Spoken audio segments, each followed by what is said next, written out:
कहानी आती है हंस और कौवे की। पुराने ज़माने में एक शहर में दो ब्राह्मण पुत्र रहते थे।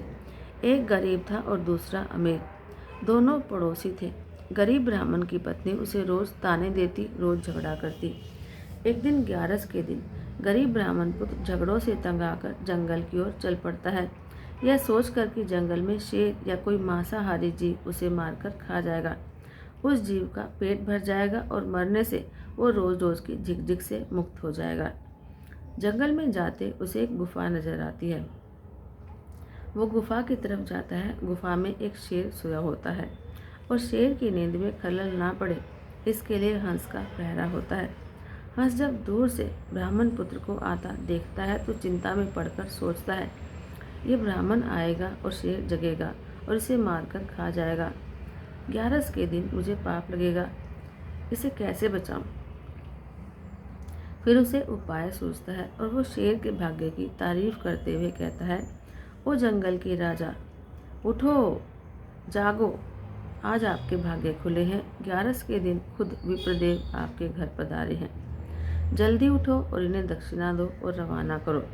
आपका मोक्ष हो जाएगा और ये दिन दोबारा आपकी ज़िंदगी में शायद कभी आए भी नहीं और आपको पशु होने से छुटकारा मिल जाएगा।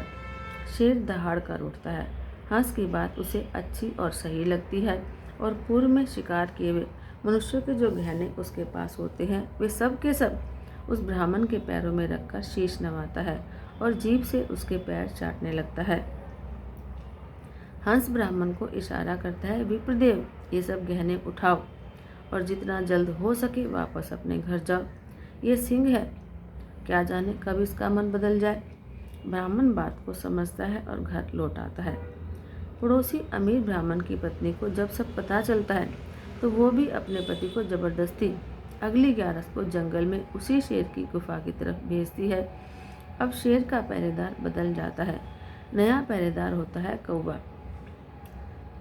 जैसे कौवे की प्रवृत्ति होती है वो सोचता है, बढ़िया है, ब्राह्मण आया, शेर को जगाऊं, शेर की नींद में खलल पड़ेगी, गुस्सा आएगा, ब्राह्मण को मारेगा तो कुछ मेरे हाथ भी लगेगा, मेरा पेट भर जाएगा। यह सोचकर वो काँव काँव काँव चिल्लाता है। शेर गुस्सा होकर जागता है। दूसरे ब्राह्मण पर उसकी नज़र पड़ती है।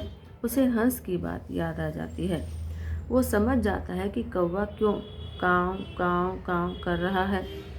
वो अपने पूर्व में हंस के कहने पर किए हुए धर्म को खत्म नहीं करना चाहता, पर फिर भी नहीं, अब शेर तो शेर होता है, जंगल का राजा।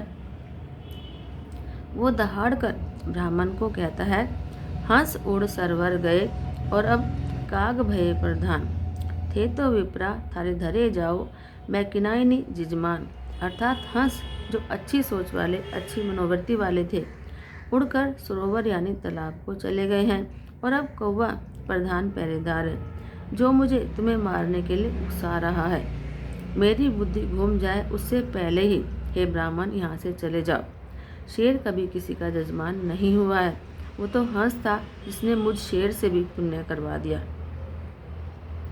दूसरा ब्राह्मण सारी बात समझ जाता है और डर के मारे तुरंत प्राण बचाकर अपने घर की ओर भाग जाता है।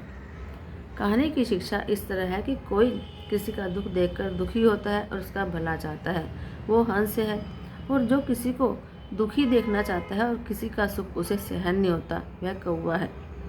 जो आपस में मिलजुल कर भाईचारे से रहना चाहते हैं वे हंस प्रवृत्ति के हैं, और जो झगड़ा करके एक दूसरे को मारने लूटने की प्रवृत्ति रखते हैं वे कौवे की प्रकृति के हैं। अपने आसपास छुपे बैठे कौवों को पहचानो, उनसे दूर रहो और हंस जो प्रवृत्ति के हैं उनका साथ करो। इसी में आपका और हम सबका कल्याण है। जय श्री कृष्ण। जय जय श्री राधे।